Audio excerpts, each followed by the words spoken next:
নমস্কাৰ মৰমৰ ছাত্ৰ ছাত্ৰীসকল যিসকল ছাত্ৰ ছাত্ৰীয়ে 2026 বৰ্ষত এছএছ এক্সাম দিছিলা তোমালোকৰ হয়তো চিন্তা হৈছে যে ৰিজাল্টটো ডেটটো কেতিয়া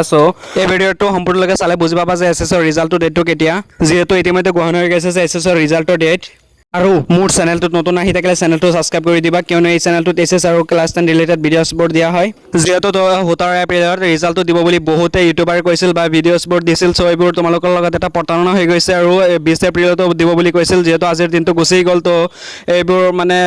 সম্পূৰ্ণ ফেক হয় তোমালোকৰ লগত এটা প্ৰতাৰণা হৈ গৈছে তো তোমালোকৰ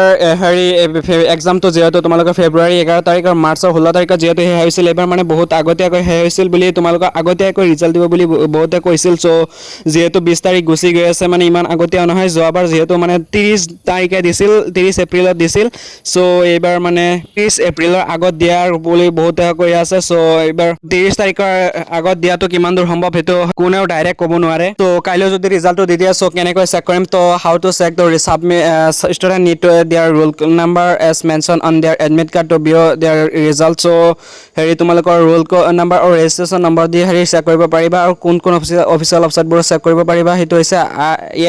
sec.assam.gov.in আৰু result.assam.nic.in result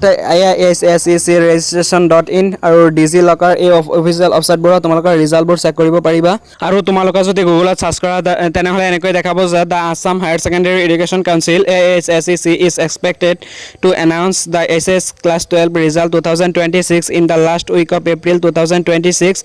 তোমাৰ